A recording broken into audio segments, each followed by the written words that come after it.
So, the first Kingsman movie shocked audiences back in 2015. The movie sort of just came out of nowhere and surprised everyone by being a really fun and entertaining spy film. So now the movie's sequel, Kingsman: The Golden Circle, has finally arrived. Time to review it. Oh my God. Harry?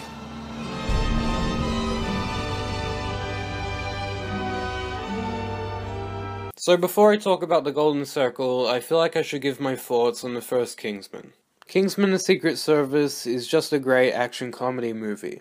It's got likable and relatable characters, smart and funny dialogue, great performances, and some really amazing action sequences. In fact, I would argue the church scene is one of the best movie action sequences ever. The only real problem I have with the movie is that the effects don't look very good. But really, that's the only problem I have with the movie. Everything else is great. I wouldn't say the movie is any perfect masterpiece, but I would be happy giving Kingsman: The Secret Service a 9 out of 10. So when I heard they were making a sequel, I got excited.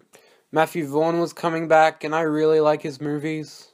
Even if some of his movies don't have the best scripts ever, he at least manages to make them entertaining to watch. The trailers for the movie actually looked amazing, and I was really hyped to watch it. So did Kingsman: The Golden Circle live up to my expectations? Not exactly. Don't get me wrong, the movie isn't bad, but it just isn't as good as I think it could have been. Alright, let's start off with what I liked. First off, Taron Egerton and Colin Firth are great once again. Their performances reminded me why I like their characters so much. I think the biggest standout in this was Mark Strong as Merlin. In the first movie, his character didn't really get to shine that much, but in this, he's a much bigger player. Pedro Pascal is also really good, although I think his character got a little bit over the top sometimes. Like the first movie, the action scenes are amazing.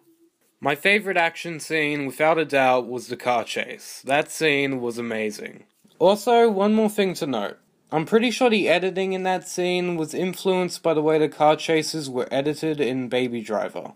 The effects and CGI in the movie were a lot better than in the first movie. The effects weren't 100% flawless, and every now and then there was some really bad CGI blood. For the most part though, the effects looked pretty good. Finally, Matthew Vaughn's directing and style. This is what saved the movie for me. I just really like Matthew Vaughn's directing style. Also, I'm hearing a lot of people complaining that there's too many transitions in this movie. Stop complaining about them. I like them. As for the negatives, the movie was very cliched, and it wasn't making fun of movie cliches like the first one was. In this, they just had movie cliches and expected you not to notice them. This also led to some of the movie being very predictable, like you could easily see what was going to happen. The movie also had a few good jokes, but wasn't as funny as the first one. Also, let's talk about what everyone's complaining about, Channing Tatum. He's in the movie for about 3 minutes. I'm not exaggerating, he was barely in the movie at all. And the Statesmen themselves weren't a bad addition, but they seemed kinda useless at points, and it looked like they were sort of a gimmick to appeal to American audiences. I personally also didn't like Julianne Moore as the villain Poppy. Her character just seems like it was trying to be a one-up of Samuel L. Jackson in the first movie, and it really didn't work for me. Also, you could tell they were always trying to make the movie more edgy and controversial than the last movie, especially with the movie's sex scene. And, I guess that kinda worked. There were also some character deaths, which I won't spoil, but the way they handled it just didn't really work for me. Finally, there was something very annoying about Colin Firth's character, Harry.